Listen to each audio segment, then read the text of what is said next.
Hey everyone, welcome back to my channel. It's been forever since I said that, like literally like a year, and a friggin' lot has changed in that year. Jeff and I bought a house.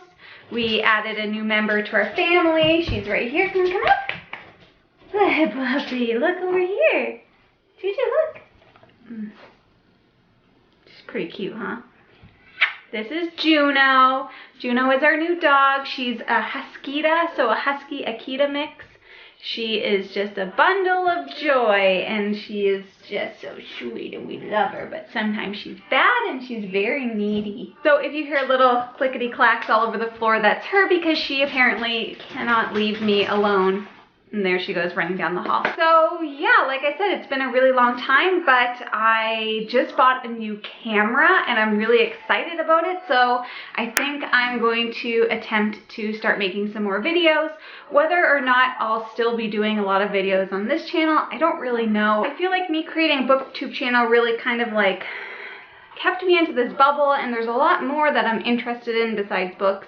And to be honest with you, I don't really read a super lot anymore, even though my bookshelves behind you may be deceiving. I do still read, but just not as much. Anyways, I'm thinking that I'll probably upload videos on here every now and then, just updating you guys on the books that I've been reading, which is what I'm doing today. A wrap up for the past year, I guess. It's been a year. That was a really long-winded way for me to say I'm here to do a wrap up today. So I'm fairly certain the last update that I did was July, that was a really weird way to say that, July and August of 2018. So I'm gonna get started with the books that I read as of September 2018. And some of these I feel like I don't really remember a lot about. It's so horrible. This is gonna be the highest of qualities of wrap-up videos, I swear to you. The first book that I read in September of 2018 was called A Noise Downstairs. And this was by Linwood Barclay. This was a book that was sent to me for review, I'm pretty sure from Penguin, which is where I got most of my review books. I rated this book a 5 out of 5 stars. I really enjoyed it. It was kind of like a creepy thriller-ish type of book where this man could hear these noises downstairs and he didn't really know what they were, where they were coming from. It has something to do with a little bit of like a typewriter. And as with the majority of times I review these types of books, I really don't want to give too much away. So essentially, like, just to give you a little bit of a background about this book, it's about this man. He's driving down the road and he witnesses these murderers trying to bury this body. Creepy. And from that, he ends up getting like PTSD, and he starts to hear, like I said before, these noises downstairs. And that's all I'm gonna say. I feel like I've already said too much, but anyways, that's all I'm gonna say. Really, really good psychological thriller. Highly recommend. Then in September, I read the book You by Carolyn Kepnes? I don't know how to pronounce her last name. You guys know exactly what I'm talking about because there was a Netflix series that came out about this show. So I'm sure many of you have heard so much about this, or at least have seen the show or read the book. So essentially this is about a girl who is being stalked by this really creepy guy who works at this bookstore. They develop a relationship and it's just creepy. It's so creepy. I ended up giving this book a 4 out of 5 stars. I really liked it. It really creeped me out. Like, bleh. If you're interested in another good psychological thriller, I do highly recommend that one. Then moving on to December, because I don't know what happened in October and November. Clearly, I was not in the mood for reading. I read the book Beartown by Frederick Bachman, and I love this book. I gave it a 5 out of 5 stars, but essentially this book follows this little town that's all obsessed with hockey, and something terrible happens to a girl in that town. And it's kind of like the story is her versus the town.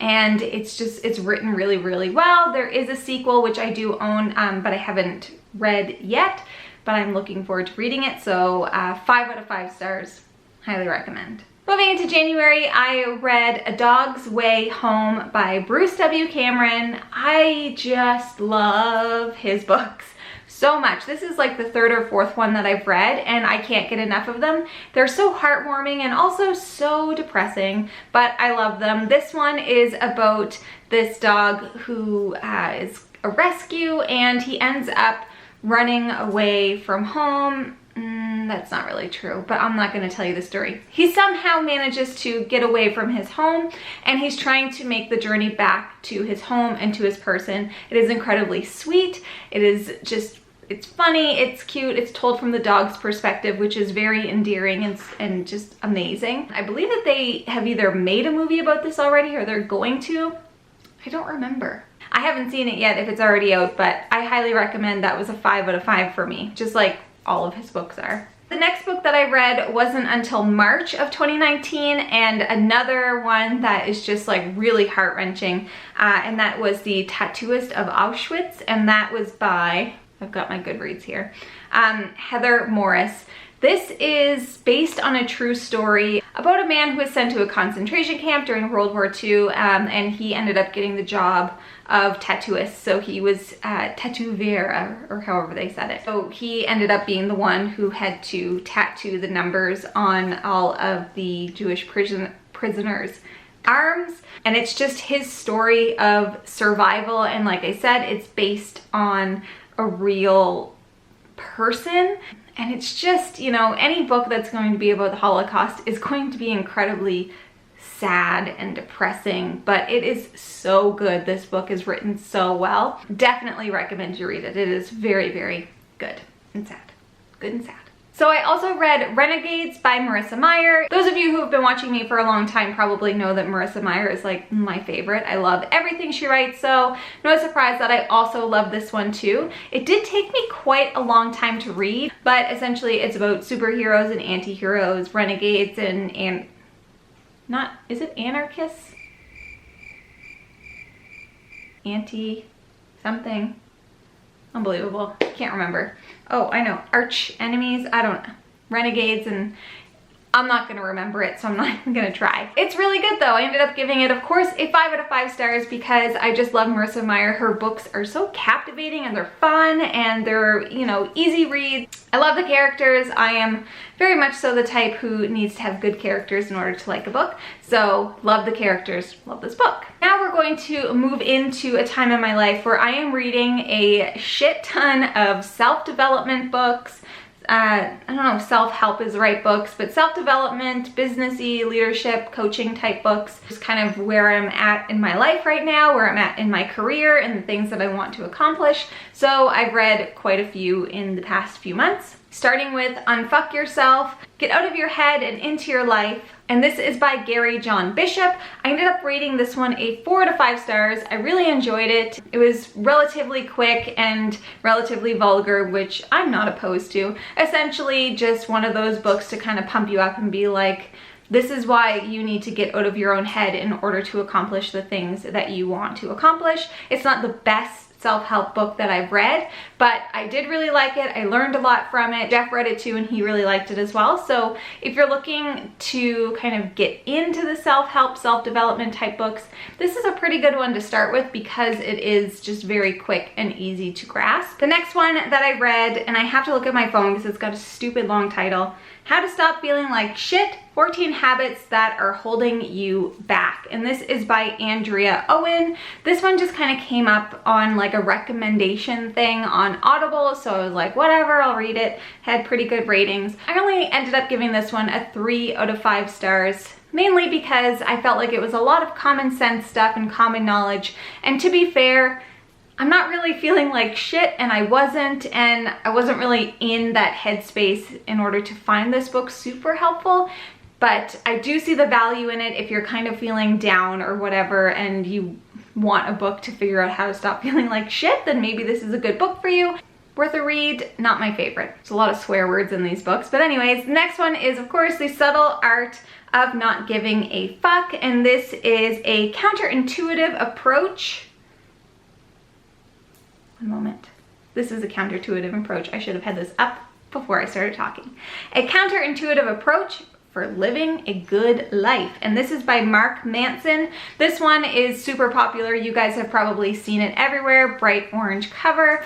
I ended up giving this one a 3 out of 5 stars. This one I also didn't find super helpful. If I had to choose between the two fuck books, That sounded really bad. I would go with Unfuck Yourself because it definitely had some better advice and stuff like that in it. This one I thought was just middle of the road, very meh, meh. The next one that I read though, I love, and I highly recommend it. It's called Atomic Habits by James Clear. It's all about the way that we form habits and how to form habits and like all the little steps that you need to take. And it's all about like kind of like micro habits. So just as an example, if your goal is that you want to create a habit of running every single day, maybe you start by just putting your running shoes next to the door. And then the next day you take your running shoes and you put them on your feet. And then the next day you take your running shoes, put them on your feet, take a step outside, and then so on and so forth. So it's like building up to the bigger habit instead of just diving right in. I was really inspired by this. I started a habit tracker immediately after reading this book, and I've been going strong with that habit tracker since April. And it's been very eye-opening to kind of see what my habits are, which ones I'm doing good with, which ones I have great intentions for and yet am failing miserably at. Hashtag don't drink enough water. Those types of things. So this is a fantastic book. Highly recommend it. You need to check it out if you're interested in learning more about habits. Then I read a fiction book because, you know, I was getting a little overwhelmed with all of the self-help that I was getting. So I read 99% Mine by Sally Thorne, who is the author who wrote, shit, what's that book that I really like? I don't remember.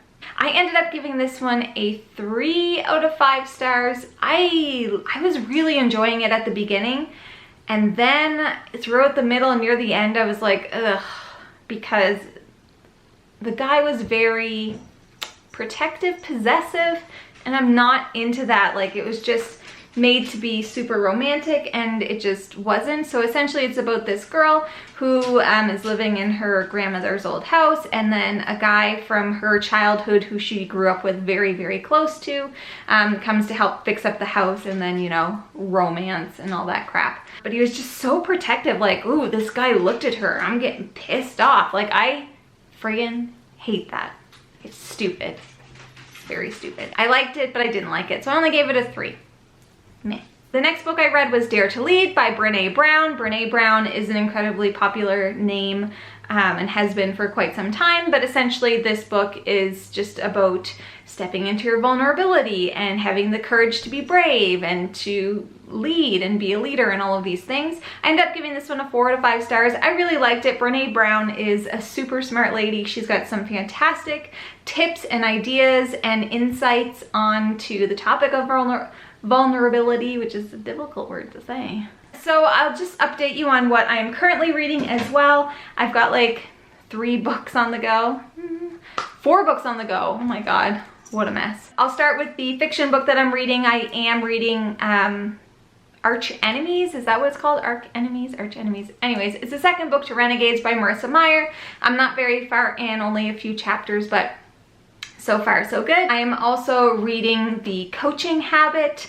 I am friggin' loving this book. I am learning so much from this book just about, you know, management and leadership and how we should always be coaching our people and managing in that way to kind of help them grow. I am also currently reading a book called The Everyone Culture, which is all about deliberately developmental organizations. Another one I'm reading just for my own personal interest in developing my skills as a leader, those types of things. And then the 4th book that I am reading, just here and there, just for fun, is Debbie Travis's new book called Design Your Next Chapter. And this one's okay. Like, it's, you know, for what it is, it's pretty good. I grew up watching Debbie Travis, so I'm into it. It's just kind of about her life and how she's kind of changed a little bit what she does and kind of has stepped into a bit more of who she really wants to be and what she really wants to do. And it's a lot of stories of women who are doing the same. So far, so good. It just got really dark in here. So yeah, that's all that I've read. Everything since I last updated you about a year ago. Here's hoping that it's not another year before I put up another video, but I just wanted to check in with you guys. I haven't forgotten about you. I hope you haven't forgotten about me. But yeah, I will update you if Jeff and I do decide to create a different kind of channel, like a vlogging or lifestyle channel or something that is just a bit more broad and all-encompassing of who I am as a person outside of just the books. I hope you guys are all doing amazingly well. I miss you. Please comment below with what you've been getting up to. If you have any interest in seeing Jeff and I do any kind of a vlogging channel, we are going back to Disney in September, so I've been kind of thinking I might take the camera there. I don't know. Anyways, that's all I have for you guys today, so thank you so much for watching. If you like what you see, please subscribe, and I hope to see you again soon. Bye! Evie's still here, but she's not a baby anymore. You purring? I live in a zoo. Jaw. Where's Kaya? Where's Kaya? Those eyes. Piercing. You're like a dire wolf. Okay.